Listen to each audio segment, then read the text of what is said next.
నేను ఏదైతే call community నుంచి వచ్చాను. మమ్మల్ని రచించిన సేవకులందరూ ఎస్సీ ఎస్టీ అందరూ ఆయనకి వెళ్ళి కూర్చోవడానికి ఇష్టం లేదు కాదు. అలా వెళ్ళిపోవాలి, వెళ్దాం వెళ్ళి తీసుకుని అలా బొమ్మ దాకా వచ్చి ఆ వాతావరణం చూసి మళ్ళీ ఆయనకి వెళ్ళిపోవాలి. ఇలా వారం అలా జరుగుతుంది, 6 వారాలు అవుతుంది, 7వ వారం కూడా చెద్దరికి వచ్చి వెళ్ళిపోతాయి. ఈలో పాస్టర్ బయటికి చూసుకోవాలి ఎంత అవుతున్నాడు, ఇక్కడ ప్రార్థన మళ్ళీ వస్తాను, ఒక అరగంట వస్తానన్నా వెళ్ళదు. అలా పోదు, వచ్చేదా అని చెప్పేసి చేయలేసి తీసుకెళ్ళి కూర్చోబెట్టాడు. ఆ కూర్చోబెట్టడం దేవుడు ఇదేనా మీ ఊళ్ళో దేవుడు నమ్మస్తూ నేను నమ్మకస్తుడు, ఆయన నమ్మకస్తుడు. ఆ నమ్మకాన్ని మనము ఓమి చేయకుండా ఆ నమ్మకాన్ని తగినట్టుగా మనము జీవిస్తే దేవుడు మనల్ని ఒక స్థితిలోకి దేవుడు తీసుకొస్తాడు.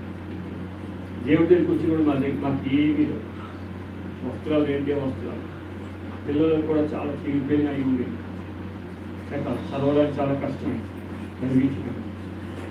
ఒక పూట గ్యారేజీ పెట్టుకోవాలి, లేకపోతే ముఖ్య చేసి తెచ్చేసి పంపించుకోవాలి. మొదలు ఏంటంటే దేవుడు ఏదైనా ఒక 10 మందికి పెట్టడానికి దేవుడు సాయం చేశాడు.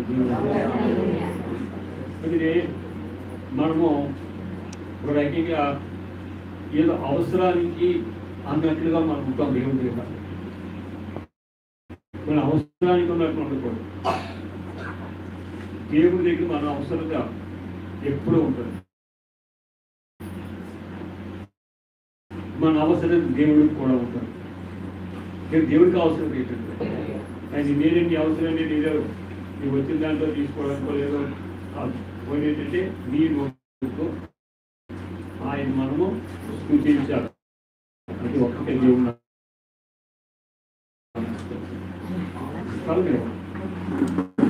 ఈరోజు మనము లోకానికి స్థలం ఇస్తున్నాం, దేవుడికి స్థలము అవకాశ వార్తలో చూస్తాం. అక్కడ మనం ఆ 2వ అధ్యాయంలో చూస్తే సత్రంలోకి వెళ్ళిన తర్వాత ఆయన ఉన్నారు స్థలము లేదు, స్థలం లేదు. అయితే మన జీవితంలో ఆయనకి స్థలం లేదు. ప్రతి దానికి మన జీవితంలో స్థలం ఉంటుంది.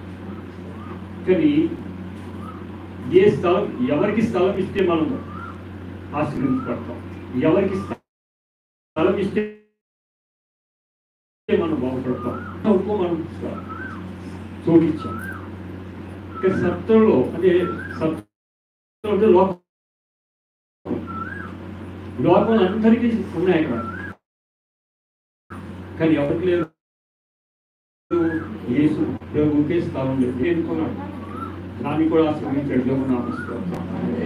కూడా మనం కూడా అటువంటి పశువులు కొట్టిగలిగే వాళ్ళు.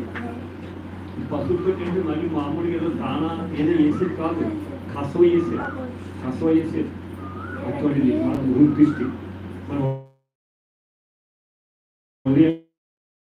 ఎలా ఉంటుందంటే కసవ. ఎందుకంటే మనం కూడా ఈ భూమి మీద చెత్త సమాచారం మనం హృదయంలో పెట్టుకుంటాం, మంచి సమాచారం హృదయం నుంచి తీసుకొస్తాం. మనం ఏ మాట వింటే మనం బాగుపడతాం అనేది ముందు మనిషికి తెలిస్తే ఈ భూమి ఎలా ఉంది కాదు దేవుడు నాటిస్తాం. ఆ మాట మనం వినం, మన ఇష్టం వచ్చిన మాట మనం వింటాం. మనకు వినడానికి ఇంపుగా ఉండాలి, కానీ దేవుడు మాట గట్టిగా ఉంటుంది. కాబట్టి ఆ మాట నేను బాగుంటాం.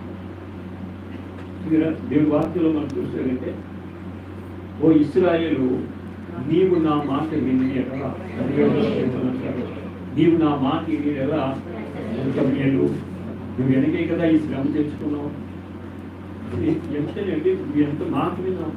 ఇశ్రాయేలు ప్రజలు మాట వెనకే కదా యుద్ధాలు తెచ్చుకున్నారు. ఇశ్రాయేలు ప్రజలు మాట వెనకే కదా వారి నాశనం అయిపోవడానికి కారణమైంది.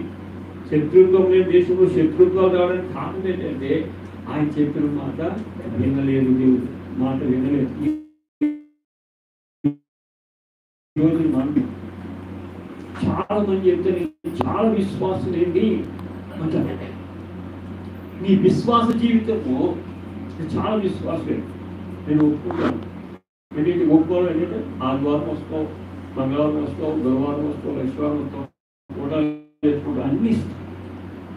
కానీ నీ విశ్వాసం ఎలా బయటపడుతుంది?